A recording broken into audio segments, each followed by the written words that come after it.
start by saying, of course, he graduated from UNC, same time you did, 50 years ago now, graduated cum laude and Phi Beta Kappa with a degree in political science. He's obviously put his law degree to good use. He ended up going to law school at Harvard and is a well-regarded lawyer who heads the international practice for Covington and Burling in DC.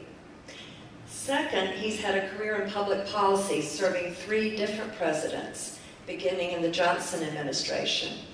From 1977 to 1981, he was President Carter's chief domestic policy advisor and executive director of the White House Democratic Policy Staff, Domestic Policy Staff.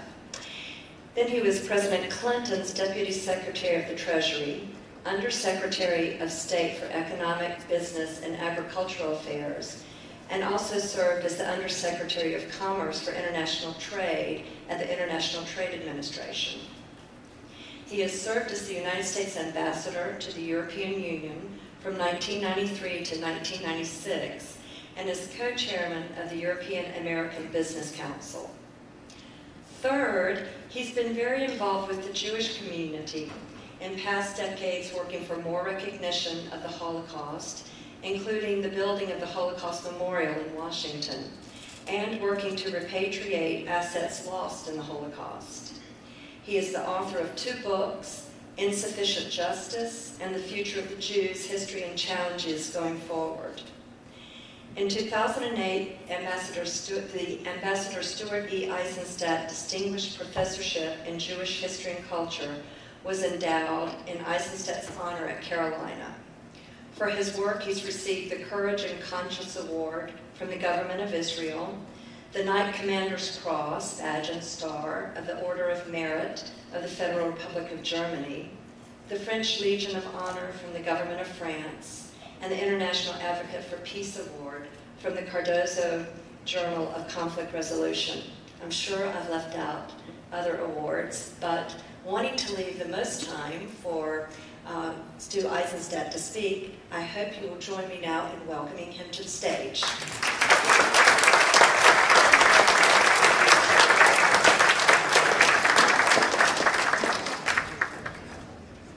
Anne, thank you so much, and thank you all for coming. It's really a thrill to be here. And quite frankly and honestly, everything that I've been able to do in my public life is a result of being here at UNC. That's not an exaggeration. I was very painfully shy in high school. Sandra Richards, who is here, knows that. And I was really inspired by the student government here, by how much discretion students had. I was on the Student Attorney General's staff, wrote for the Daily Tar Heel with our classmate Gary Blanchard, was selected in 1963 for what really was a sort of life-transforming internship in that summer in Congress. It happened to be the summer of '63 with the great civil rights debate going on. Was inspired in this very stadium, as I think you were, on University Day in 1961 by President Kennedy's speech in which he called on all of us to serve our country. And I determined, particularly after his assassination in '63, and I think we all can remember where we were on campus at that moment. I certainly do, the political science department. I drove up overnight to Washington to see the body lay in state, and determined that the public arena was the place where I could do the most good and fulfill many of the goals that I was inspired to do at Chapel Hill. I can assure you, none of the things I've done would have been possible without Carolina. But I don't want to look back, I want to look forward. And I want to talk about the kind of world that you and I will live in for the balance of our lives, and that our children and grandchildren will be inheriting. And to do so, I want to look at a number of major global forces for the 21st century, which impact on us as Americans and on the United States. The first is a truly historic shift of power and influence from the United States, our European allies with whom we share Western values of democracy and tolerance and the rule of law, to countries of the East and the South who have a very different set of values and a very different set of interests. Global stability, peace, and prosperity have heavily relied upon the United States since the end of World War II. And therefore, anything that diminishes our influence as a country is a challenge and threat to global stability, to global prosperity. There have always been transformations of power from one country to another. Spain, the Dutch, the French, the British. But these generally came after cataclysmic wars. There are two distinct features of this shift of power from the U.S. and the West to the East. The first is that our country, from its founding, has always been an ascending power. Not always the most powerful until after World War II and the Cold War, but we've always been ascending. What's happening now is that other countries, in particular China, are ascending and cutting our lead in every area. Economic, military, political, education. And that's a big change. We've never had a situation in which others were eclipsing us.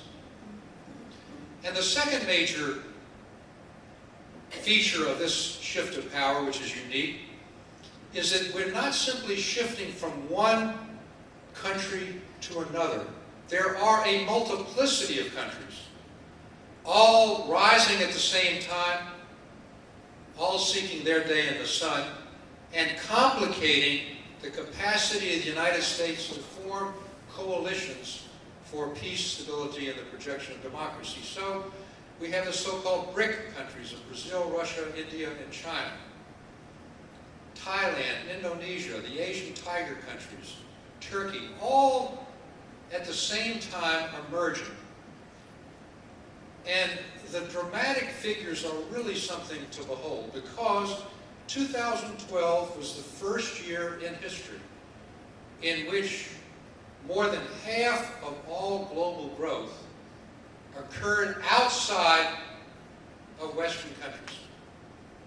By 2020, which is just around the corner, 3/5 of all the goods and services produced in this world will come from Asia. And China has in the last 10 years gone from 5th to 4th to 3rd and now 2nd largest economy, and within the next 20 years will be the largest economy in the world. They make the most cars, the most steel, the most aluminum, and almost laughingly recently surpassed Italy as the #1 producer of violins in the world. They hold more dollar reserves, and they are clearly an ascending power, as is India, which will be the most populous country in the world in 25 years. But I want to suggest to you that even though this shift of power is occurring and is irreversible, that it is got to be put into context because of the following. First, the United States is not a beached whale as Great Britain was after World War II. Depleted, exhausted, bankrupt. That is not the United States even today, even with all our problems, even with the global recession that we've gone through. We have, as shown here, world-class universities. There are today more than 100,000 Chinese studying in U.S. universities. More than half of the children and grandchildren of the Chinese Politburo, because they recognize the excellence of our universities and certainly our flagship here. In addition, we are the only country and will remain the only country for decades that can simultaneously project air, ground, and sea power to the four corners of the world. Our defense spending exceeds the next 15 countries put together, and will retain that advantage for a very long time. In addition, we shouldn't think that things are so great in these other emerging countries. China last year had 100,000 demonstrations against corruption, pollution, the lack of expression.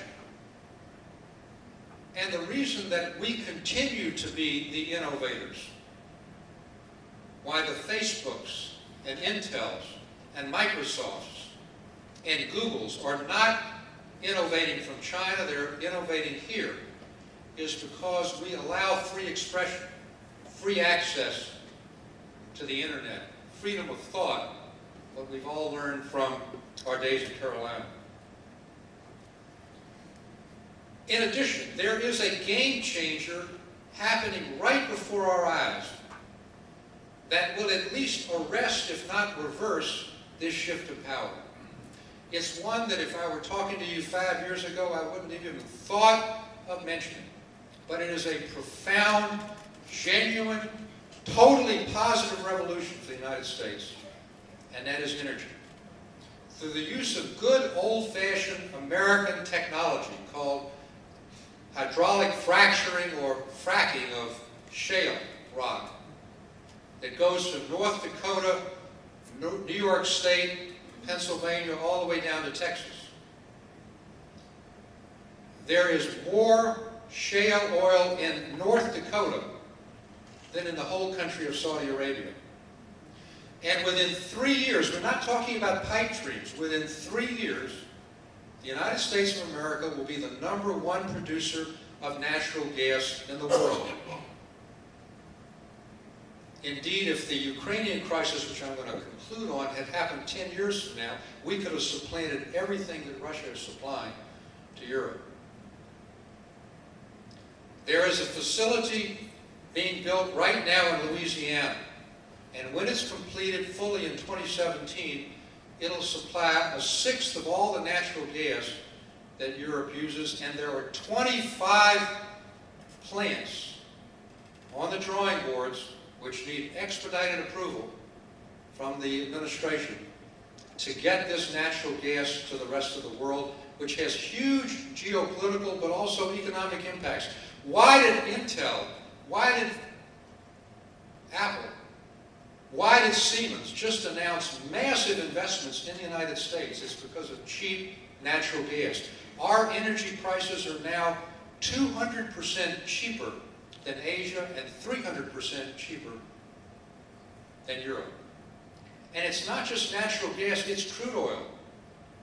Within 7 years, from the same technology that fractures this shale with water, we will be the #1 producer of crude oil. We will produce more crude oil than Saudi Arabia and more crude oil than Russia. It's a profound revolution that will create jobs and economic opportunity and also help restore some of our geopolitical influence if we use it wisely. The second major global force that I want to discuss is globalization itself, by which I mean the incredibly rapid movement of capital, products, services, and people across national boundaries, powered by the digital revolution. It's changing the way we learn, teach, communicate, shop. I'm on the UPS board. We had our meeting this week. 44% of our sales are now coming from e-commerce. It's changing our lives as profoundly as the Gutenberg printing press changed the lives of people 500 years ago. Now, there are negatives, for sure, to the digital revolution and to globalization. I've seen in my own government service how terrorist groups can help balance out our power by the use of their cyber authority. Iran, for example, disrupted Saudi Arabia's oil production. And Russia has already twice used cyber attacks, first against Latvia, and then in 2008 against Georgia, not my native Georgia, but Georgia in Europe. And so what can be used for good can also be used for evil. But I want to suggest to you that this digital revolution is a profound net positive for the United States. And the reason it is because in order to take advantage of it, the future of the 21st century is in brain power, not in brawn. And so we think of China as the #1 economy in 25 years, right? But today, I mean, they've got a 1.5 billion people. On a per capita basis, they're 100th on per capita income. And the reason that they use cyber attacks, one of the negatives, by the way, that this revolution brings, and there's no corporation of any kind in this country that's not subject to them. And it can shut down our whole economy. Everything we use, our water systems, our chemicals, our electricity, all run on computers. Cyber attacks can disable them. But it is still a net positive because we have in our American DNA, as again shown by this great university, the capacity to innovate, to use the internet, to use social media, to make new products. But there's another reason why this is a positive. If you look at your cell phone, and I'm probably the last one to use a BlackBerry, I'm sure, but let's take your iPhone or your iPad. People say, oh, no, that's a Chinese product, you know, it's made in China. No, it's assembled in China. Less than 10% of the value of your iPhone comes from China. It's made with components from 7 different countries in a global supply chain, which has made this world more interdependent than it ever has been. With all the headlines and all the terrorist activities, we still live in the most interdependent world. If one of those countries supplying one of those 7 products can't deliver that product, ultimately be assembled in China, the whole product fails. China fails. Everyone else in that supply chain fails. So globalization has created an equity in stability that I hope, and I'll close with this, we'll see finally penetrating Putin's thinking. The third global force is one that is very, very troubling, and that is the struggle for the minds and hearts of the 1.6 billion Muslims out of the 7 billion people in this world. 1.6 billion out of 7 billion. Islam recently overtook Catholicism as the largest religion with the most adherents in the world. And the direction that the Muslim world takes will have the most profound impacts on you and I and on our kids and on our grandchildren. I worked during the Carter years with a very famous professor, Sam Huntington, from Harvard, who talked about the clash of civilizations, Islamic and Muslim against Western civilization. And I want to suggest to you that if we shape our thinking and our policy in that way, we will make it a self-fulfilling prophecy. For sure, there are elements of that. The jihadists, the Talibans, and the Hamases, and the Hezbollahs, and the Al-Qaedas want that clash of civilizations. They want to erase every vestige of Western civilization from the Middle East and from the Muslim world. And they have to be attacked very aggressively. But I want to suggest to you, and I've traveled very widely in the Muslim world and continue to do so after my government service, that the vast majority of Muslims, I am convinced, want the same thing from that we want from our children and grandchildren, which is economic opportunity, empowerment, education, a chance to live a peaceful life. I want to suggest to you that the real clash of civilizations is not between the West and Islam. It is within the Islamic culture. It's between the Shiites and the Sunnis, between the modernizers and the jihadists, between those who want to be part of this new globalized world and enjoy its benefits, and those who want to shatter it and blow it apart. And only at the end of the day can the Muslim world determine that direction. We can help, we can support the moderates, we have to, but they in the end have to make the difference. There were 2 recent UN Arab development reports, not done by Western scholars looking condescendingly at the Muslim world, but by their own scholars, and it is an incredible self-indictment of massive corruption, of not using 1/2 of their population, women. How can you have a modern civilization when you neither educate nor permit to work 50% of your population? A lack of economic opportunity. In the Muslim world, almost 40% of the people are under 25 years of age, and they don't have job opportunities.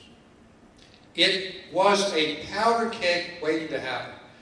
One little factoid that to me underscores this in this UN Arab Development Report, and that is that annually there are more books translated into Greek, and there aren't a lot, than are translated into Arabic. And so there was a powder keg waiting to blow up, and it did. It was initially called, misnamed, the Arab Spring. It is a genuine Arab revolution.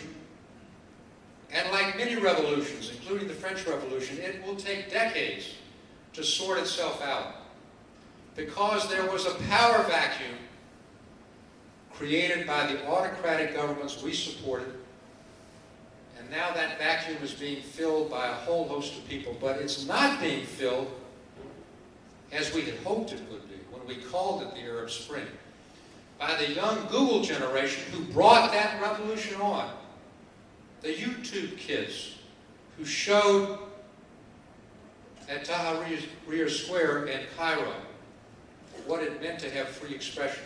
They've been shunted aside because they had no agenda, no organization, no political party, and that's still the case 10 years later. And so first we had the Muslim Brotherhood in Egypt, and I stress Egypt because it's the largest Arab country by far, 90 million people, and so goes Egypt, so goes the Arab Middle East. And then the military, seeing the excesses of the Muslim Brotherhood, which is the mother organization of Hamas, and is heavily Islamically oriented. Now the military has not only decided to wipe root and branch the Muslim Brotherhood out, but is now attacking the very young people, the secular forces that are the real hope for Egypt, going after journalists and university students. And we're caught between the devil and the deep blue sea in terms of our own policy. We have no choice but to engage with that military, to support it, and hope we can guide it in a more tolerant direction. But in a sense, we're reaping what we sowed, because over the decades in which we supported all the autocratic governments, they were playing a double game. They were taking our money, they were pledging support for the Arab-Israeli peace process, for the Egypt, Israel, and Jordan-Israel peace process, at the same time as they were blaming Israel and the United States for their own defects, for their own lack of educational and economic opportunity. And so we are riding a whirlwind in this region. There are positive aspects There's a new king at Bella University in Saudi Arabia that is co-ed. And an education city in Doha. There's the beginning of a realization that they've got to empower their women. But this has to happen quickly because these young people do not have opportunities, and there will be unrest. They will be recruits for terrorism if we can't give them economic opportunity, and that's what we're seeing in Syria and the like. And we have lost some through our own policy failures, as in Syria, a tremendous amount of influence there. Let me close with two other thoughts. One is non-security, non-traditional security threats. There's climate change, there's cyber warfare.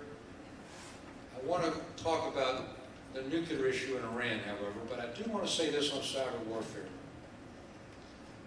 There is now a 3-star general in the Pentagon heading a new cyber command, both trying to protect our government and our companies from cyber attacks and preparing for offensive use of cyber weapons if necessary.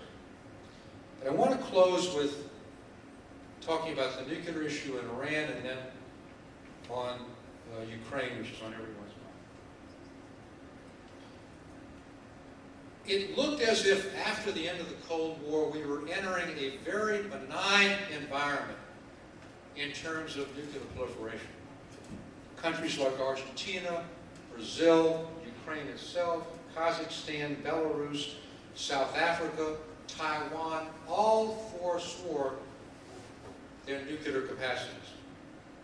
And then in the 1990s, in fact, just before I was going to go to India as Undersecretary of State to prepare for President Clinton's trip, the Indians exploded a nuclear weapon. The Pakistanis did the same. Pakistan is now the most dangerous nuclear country with a dramatic increase in their nuclear capacity. But it is Iran where all of our attention is focused. Iran has hidden for 2 decades their nuclear program. There are now over 10,000 centrifuges churning out enriched uranium at a 20% level, which within weeks can easily be converted to weapons grade. They buried these centrifuges deep underground in a facility called Fordro, so they can't be penetrated by either Israeli or American Air Force. And they seem determined to develop a nuclear weapon. Putting a nuclear weapon into the hands of the Ayatollahs in Iran would be profoundly destabilizing for everything that is important to us in the world, to our allies in Europe, and to Israel. They have pledged to destroy Israel, and they should be taken at their word. And the notion that this is a purely civil program for civil energy and for radioisotopes for medical is just hogwash. You don't need to test nuclear triggers for a civil program. You don't need to develop rockets that can deliver now as far as Eastern Europe a nuclear weapon. Now we have 3 options to deal with the Iranian nuclear threat. One option, which a surprising number of analysts in Washington now take, is, after all, the Soviets had it for decades. With mutual assured destruction, they'll never use it. But if they're allowed to have a nuclear weapon, it will shred what's left of the Non-Proliferation Treaty. It will lead inevitably to the Egyptians and the Saudis developing their own nuclear weapon, and we will have a Middle East nuclear arms race of profound instability. But that is an option. The second option, at the other end of the spectrum, is war. Now, we've just gone through and we're trying to conclude 2 bloody wars in Iraq and Afghanistan. taken thousands of young kids' lives and disabled tens of thousands of others. It cost us $1 trillion in investment. There is no appetite for going to war with Iran, and yet Iran has to know that we're willing to do it at the end of the day, because to me that is a worse option than giving them a nuclear weapon. But it is not kids' play. The notion that, you can take like a video game and have American planes that can destroy their whole nuclear infrastructure is not true. It's not like Israel was able to do with Iraq and Syria by pinpointing one facility. They dispersed it, they buried it underground. At most, it would take weeks and weeks of continued bombing, and it would only set their program back a couple of years. So the third option is the one we're pursuing. And that option is the most profound, most comprehensive sanctions ever used against any country in peacetime. And the President has assembled the European Union and others, and it's really quite incredible. And I was in charge of sanctions policy during the Clinton administration. We've expelled over 30 Iranian private banks from the so-called SWIFT system in Brussels, which clears all international transactions. They can't do business except by barter and oil. We've targeted their central bank, something we've almost never done in our history except against Nazi Germany. And the Europeans, to their great credit, at a time when they were on their knees economically, agreed not to take almost 20% of the oil they use from Iran. These sanctions have severely impaired the Iranian economy. Their currency's dropped 80%. They've got 25% unemployment. They depend on energy and oil exports for 70% of their revenues, but they can now only export half of what they did before these sanctions. And that's why they're at the negotiating table as we speak in Geneva. I think there is a 50% chance, no more but not less, that we can reach an acceptable deal with 24/7 inspection of all their facilities, with cameras, with spot inspections, to make sure that even though they'll have to keep some minimal enrichment, that they can't have a breakout capacity for a nuclear weapon. Let me close with Ukraine, because it's got to be on all of our minds. It is a profound test, I would say the first real test in the 21st century, of whether or not we have lost so much influence in this shift of power I started with, that we can't affect the course that Russia has taken. Make no doubt that what Putin has done upsets the entire framework we created after World War II, and particularly after the Cold War, in which international boundaries were viewed as sacrosanct and inviolate. At almost no cost, Putin has taken a part of a sovereign country, Crimea, and annexed it to Russia with the most minimal sanctions. And now he is disrupting large parts of eastern Ukraine with thugs. They call them green men, who don't have any Russian markings, but they're Russians. They're Russian troops. And they're helping to arm and mobilize these pro-Russian thugs who are taking over government buildings. So what's Putin after? He doesn't need to send tanks in. He's got 40,000 troops and thousands of tanks right on the border of Ukraine. He does not need to send them in, because through this subversive activities, he's disabling and destabilizing Ukraine. And his real goal is to make sure that the May 25th, we're talking about 2.5 weeks, that the May 25th elections, presidential elections, are so disabled that they won't meet international standards, that people in the eastern part will be cowed into not voting. And therefore he can declare that the new president doesn't have an international mandate. That's what he's after. And what we have to do, like now, is what Chancellor Merkel and President Obama talked about just a few days ago. We have to say to him that if you disrupt these elections, we will view it as equivalent to an armed invasion. Now, we do not have many military options. We can't drop the 82nd Airborne into Kiev, let alone into eastern Ukraine.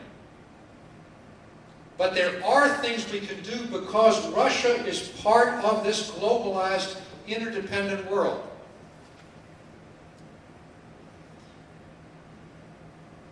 Putin thinks he's got Europe by the throat because a third of all German energy comes from Russia. And many other countries in Europe depend on Russia's natural gas. But you know, life is a two-way street. He also needs customers to sell it to. And if we lay clear guidelines and markers out that if he disables these elections, that we will go straight after his banks, as we did with Iran, and straight after his energy industry. Now, unfortunately, the Europeans have not shown the kind of backbone that they did on Iran, where, as I mentioned, they deprived themselves of 20% of their oil. They're not willing to do that with Russia. Their commercial relationships are 6 times larger with Russia than ours are. But if we put their banks in a position where they can't do any dollar-denominated transactions, it will disable their economy. And if we can announce very clearly what we're prepared to do, and if the Europeans will back us, we can avoid a catastrophic situation.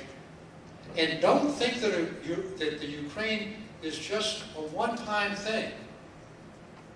Only a few years ago, Putin did the same thing with an area in Moldova called Transnistria. And in 2008, with 2 Russian enclaves in the state of Georgia.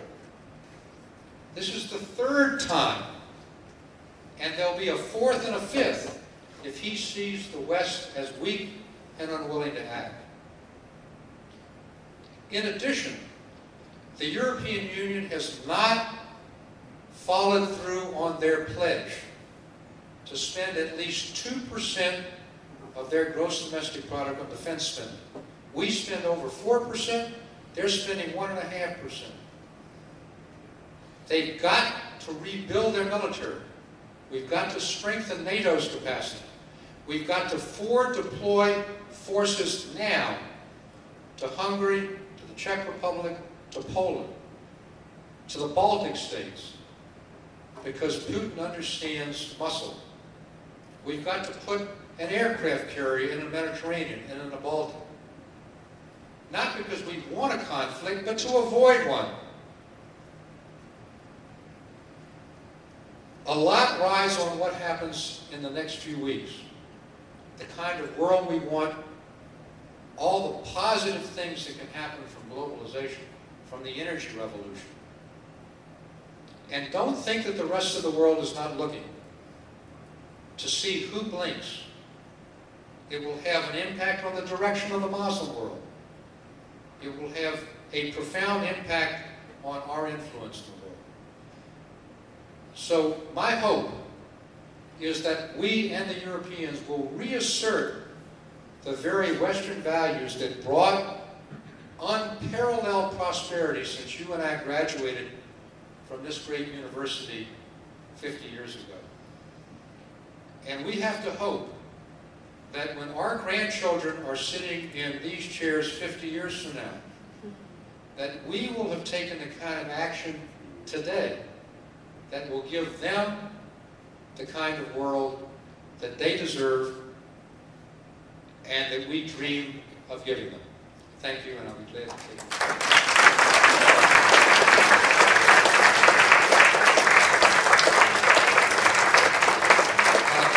Let me start the question period with a humorous story, since the topic is a serious one.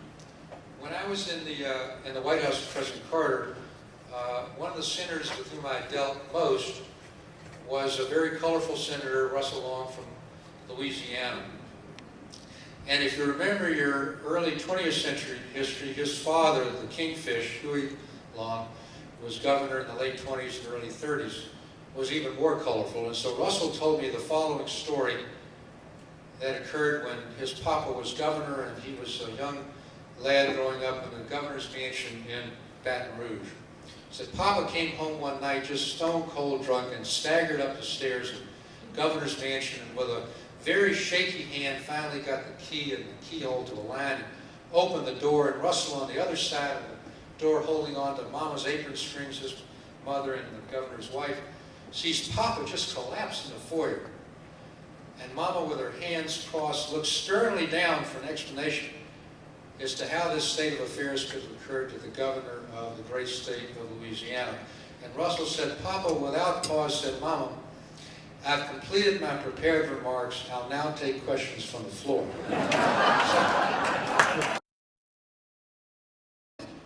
We all want to get the bad guys, and just if you would comment on the NSA and its supposed directives, and then whether or not the general public is in any kind of danger from their activities. Well, let me say this. First, having served now actually in 4 administrations, because I'm serving Secretary Kerry on Holocaust issues, anyone who leaks classified documents, you know, is in my doghouse. So, I mean, Snowden is the furthest thing from a hero.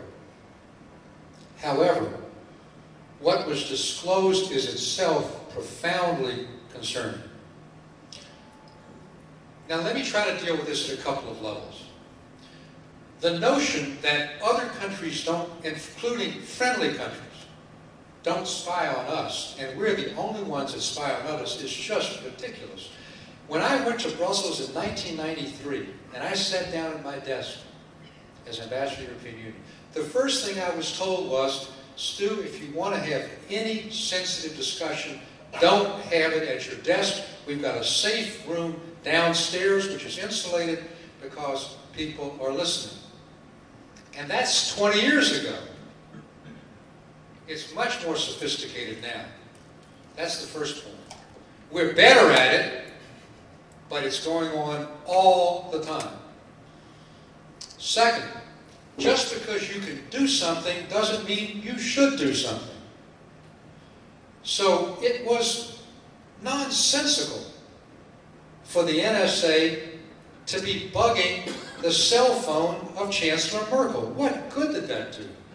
I can't tell you how profoundly upset the Germans are. And when we go to them now, as Obama did a couple of days ago, to tell them to be tough on Russia, we have lost a lot of trust and confidence. All right, now that's at the sort of government to government. How about you and I, as consumers, as cell phone users, as Facebook users? Well, let me start with the proposition that there is no such thing in a cyber world as privacy. Okay? We have lost it. Do you want to know how prosecutors build their cases against supposedly the most sophisticated companies? They go to emails. It's amazing what people will put on emails. So we've lost a tremendous amount of privacy. Now, having said that, we have an incredible situation right now. And our firm represents, for example, Microsoft.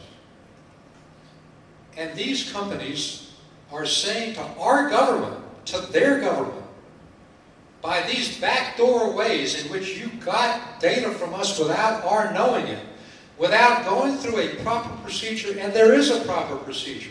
If there's a terrorist threat, there's a court that was actually created in the Carter administration, the Foreign Intelligence Court, FISA.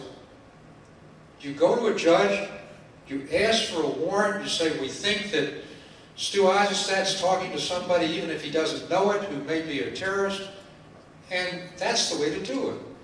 What they were doing it is without any court order, without any of us knowing, without the most sophisticated companies knowing it. And what it has done is it has caused these social media companies to say to our government, you are impairing our competitiveness. There's one study just out that it could mean a loss of $180 billion in revenue because they're setting up cloud facilities in Europe that will allow the transmission of data transatlantically, and the Germans and the others are saying, oh no. If you want to have a facility in Germany or in the UK or in France, all the data has to stay here. So this has very, very profound impacts on our own companies and on you and me. Now, does it bother me as an individual? Probably not, because I think the likelihood that my cell phone data, that AT&T is going to give over data, is very limited, and it would be subject to court order. But what does bother me is the NSA going to the companies that I use for my email without any court order, without any standard of reasonable prospect that there's some criminal activity. That is a profoundly troubling issue, and it's something we have to work out. There's a very clear balance between living in a post-9/11 world where there are a lot of very dangerous people out there using very sophisticated means and keeping a degree of privacy and commercial credibility. And reaching that balance is something that we're trying to work through now, but it's not easy.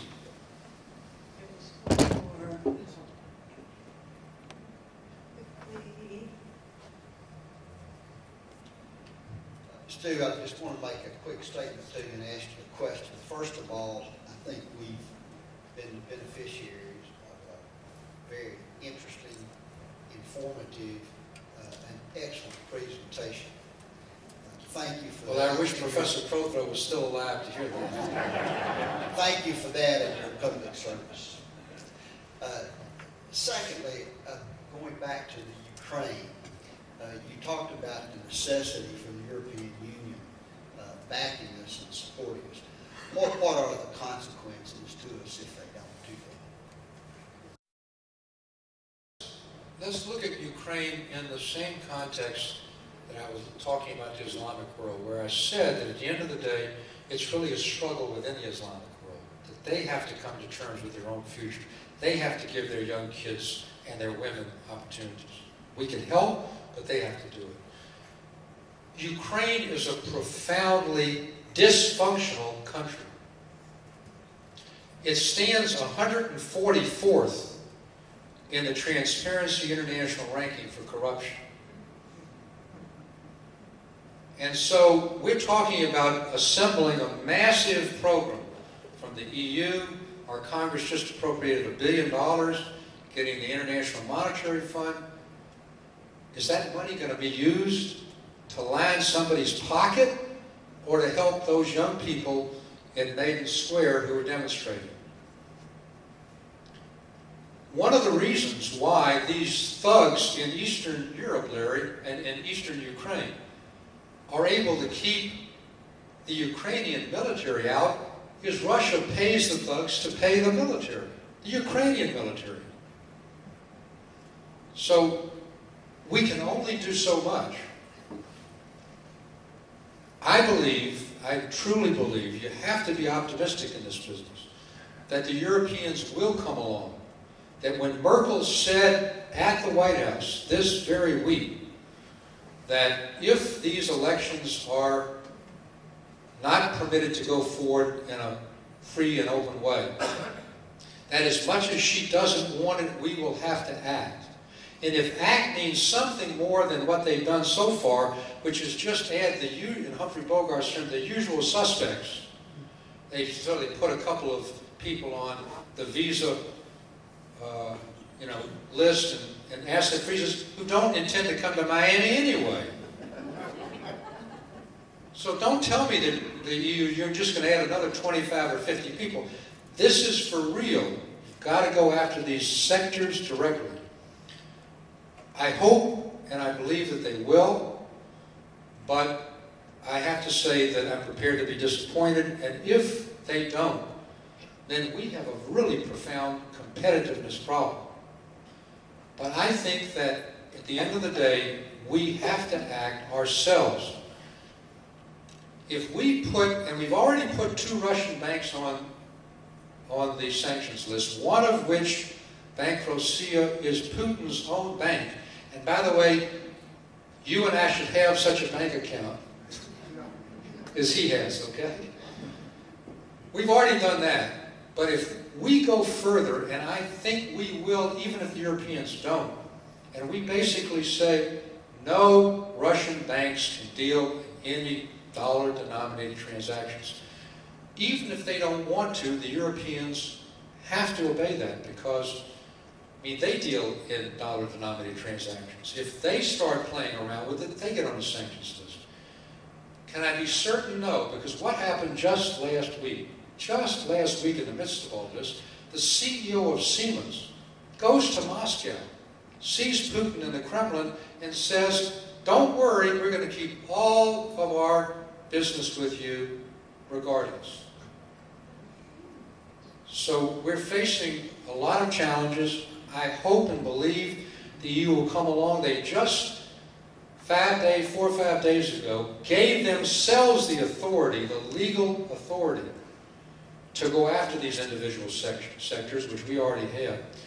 And if you saw the headlines in the paper today and yesterday, where Putin is now taking at least a half step back and saying that the May 11th referendum, which they were organizing for these cities to do what the Crimea did and say, we want to be part of Mother Russia, and he backed off. I think and hope it was because the Europeans didn't act to enforce the power, but they gave themselves the power to do so. So I hope and believe that it will work. And I also, there's one other hope I have. These oligarchs, the Mikhail Millers and others, Gazprom and Rosneft, they live in this globalized world. Rosneft now has a joint venture with ExxonMobil to explore for oil and gas in the North Arctic in Russia. He's got to know that if he goes further, that those kinds of deals are going to be scuppered. There's already been, in the first quarter of this year, $50 billion of capital outflow from Russia. Their currencies dropped, their stock markets dropped, foreign investment is dried up. I'm hopeful that these oligarchs will say, look, Vladimir, you got the Crimea free of charge. That's a pretty good week's work. Let's leave things now as they are. Now, if I'm speaking to you 2 weeks from now, you can throw tomatoes at me if I'm overly optimistic, but I think either the Europeans and the U.S. together or the U.S. itself hopefully will take actions which will convince Putin this far but no more. And if he doesn't obey that, then we're in a very different world, Larry, a very, very different, destabilized European world. Everything we tried to build up since the end of the Cold War will have been dissipated. Okay, I think one last question. Okay. Jack Hanshrew, who's okay. we were classmates, and he went to TEP and I went to ZBT, otherwise he's a nice guy. This is the last official question, and people want to hang around a little bit afterwards. I have a feeling they'll take more. Going back to Iran, at the end of the day, do you have rational actors running the place, or it seems like the crazies are in charge? Well, I mean, I think that in Russia, you have a leader in Putin whose popularity, interestingly, before this was declining, because their own economy was not doing well, quite apart from before the sanction. And he saw this as a way of building up his popularity, and it has. I mean, he's got like 80% popularity. And the question is whether that goes to his head so that he doesn't make rational decisions. If any one of us were sitting in his position, making a rational decision from Russia's own viewpoint, they would say just what I've said. We got to Crimea. That's a pretty good day's work. Why do we need to risk more sanctions, hurting our economy more, throwing us out of the G8, throwing us out of the OECD? Why do we need that? I think at the end of the day that he's a rational actor, but right now he's riding very high, and he seems to say, well, look, I've gotten all of the Crimea on the cheap, maybe I can get the rest of eastern Ukraine. I don't think that will be the case.